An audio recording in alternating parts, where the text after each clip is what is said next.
Angie, congratulations Thank you on so your much. movie MDMA coming out September 14th. Thank you. Yes. So, first of all, I noticed that the former title is Angie X. Actually, the real former title was Cardinal X. Cardinal We X. changed it for a number of different reasons. I think Shad actually thought it was a little too esoteric. It referenced Stanford in terms of the mascot. But it was a fictionalized college university. Now, I love how your character, you played, based on your true life, true story, is the Walter White of this movie, basically, the Breaking Bad, and played by Annie Q. Talking about how, exactly, great job on her part. How accurate is this to what happened? 100%? No, definitely not 100%. Okay. I took a lot of creative license. There were also a lot of people who just didn't want to be involved in the project. I had a friend's wife call me and say, you better not put him in this movie. So I had to take a lot of creative license. I would say it's about 30 years of my life condensed into a one-year narrative. So everything that happened at some point in my life, just not necessarily in that time frame. And some of the names are changed also, probably. Yes, yeah. yes. There are a whole bunch of a series of hoops that you have to jump through when you make a movie, especially one that's loosely, based on real life. So, there's you have to clear the names and clear this. So I was I'll just fucking, am I allowed to swear? Yes, you are. Okay, great. Because I was trying not to. I was I'll just fucking make shit up because it just makes it a lot easier in terms of clearing all the legal hoops. Now, I saw the film. Great. Fantastic film. Thank you. So I throughout the screening, I did not judge your character. I was like, okay, so she had to do what she got to do to survive, to pay for school, Yeah. So, but she was young and foolish. Yeah, and the economy too is, it's even more expensive now than it was in the 80s. So I was like, no judgment here whatsoever. Thank you. Exactly. But talking about your process of take me back to back then. So you created this your own, from your own I had a lot mix? I had help, actually. Okay. I had a partner in crime, so to speak. Yeah. So I'm very good at directing people. So I would look in and be like, that's not right. That synthesis is not going to take off. We kind of collaborated on it, but I think for me, it was a way for a damaged kid to try to be as good as everyone around her. So, I thought it was a good idea. So I'm this Asian kid with not a lot of money, and there are all these rich white people around. And I was like, shit, I don't even know how to ski.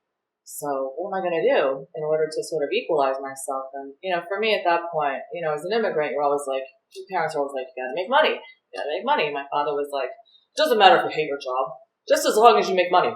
So I read that as, it doesn't matter if you're, making drugs, as long as you're making money. Exactly. Which is not the way to go, kids.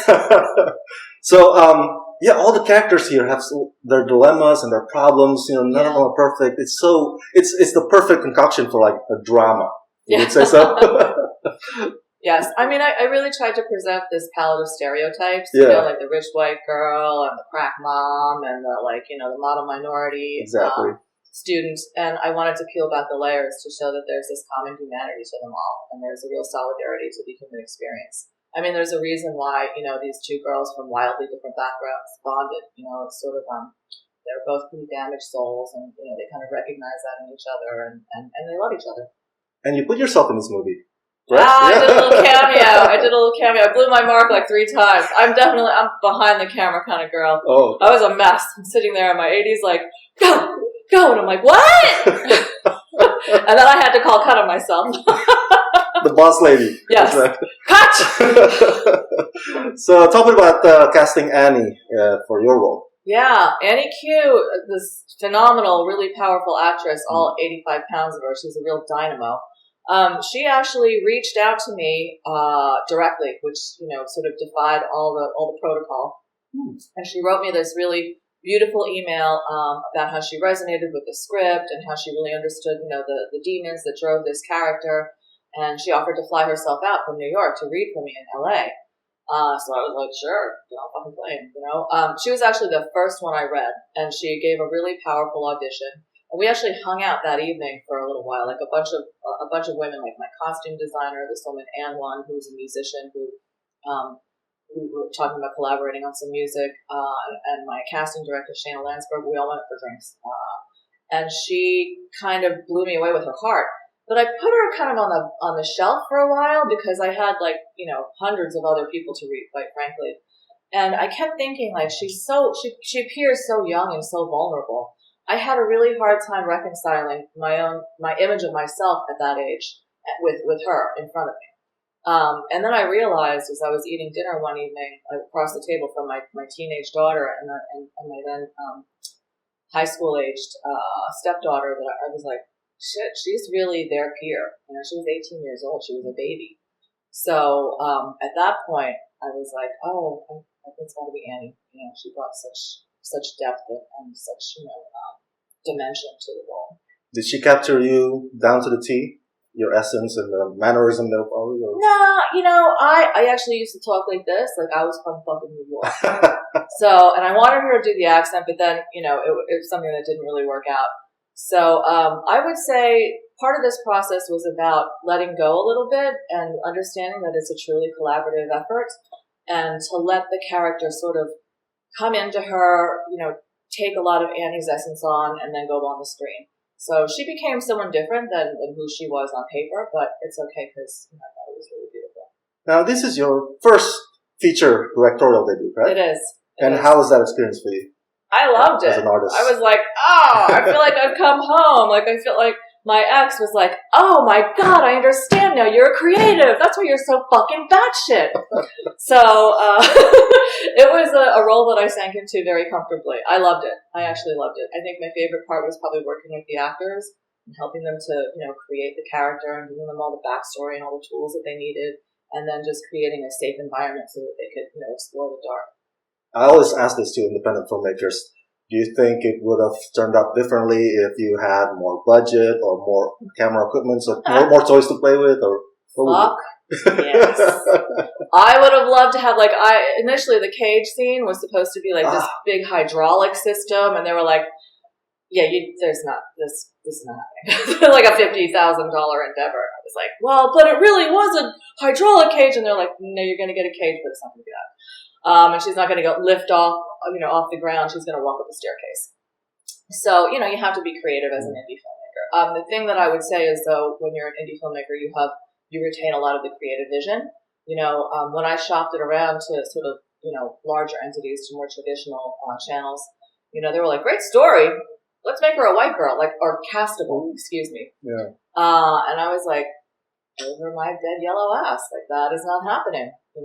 This is a story that is, it's a different brand of Asian American story, but it's, a lot of her identity is based on, her upbringing and her culture. That brings me to my next question, actually. As an Asian myself, I can relate. And, this month you have Crazy Rich Asians. Yes. You have Searching. Yes. You have To All the Boys I've Loved Before, right. with Lana Condor. And now we have you in this film, MDMA. Talk a bit about the prominence of these Asian films, I guess you could say, right now. I think our time has come. Yeah. I think it's a long time coming. It's been 25 years since Joy Luck Club, and really not very much in between. I know that as a kid growing up, I told this story. The only people on TV who I could relate to who looked remotely like me were the Calgon lady and every now and again a newscaster.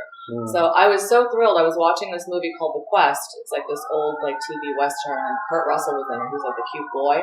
And his love interest was a Chinese girl. And I was like, oh, goody, a Chinese girl who gets to be pretty. And then she's she shies off of him, and he comes on to her, and I'm like, what is going on? And then she blurts out I'm a prostitute. And I didn't even know what that word meant, so I looked it up in the dictionary, and I was like, fuck. I'm like, this is what we get represented as? This is crazy. So I am so thrilled. I went to go see Crazy Rich Asians on opening weekend. I wanted to support. And I loved it, just to be able to tell stories that aren't, we don't have to explain why we're Asian. We don't have to justify why we're Asians in this role. We just are. Yeah. And in Searching especially, I'm so excited to see that. I heard John Cho kills it. So good. It's really good. Yeah. I heard it's I've heard from a lot of people it's one of the best movies they've seen. So I'm very excited to see that. I'm definitely going to go and support on opening weekend. But he doesn't have to justify, being an Asian. He doesn't have to explain it. It doesn't have to be that way. They're just great stories that happen to be about Asian Americans or Asians. That's what I found refreshing about your movie too. Like, it's not about, hey, look what we eat, or look what we dress, you know. But we did have my food porn in the Christmas scene. I wanted that. And I ate that whole duck. And there's nothing wrong with that. It was delicious. But back to your point earlier, when you get to find financiers and they'll be like, oh, why don't we, cast a white leading lady because they think it's more profitable if you go that direction. So when you encounter Crazy Rich Asians is showing, the opposite. I'm like, what did it do? Like 40 million or something at the box office? Like, we got money.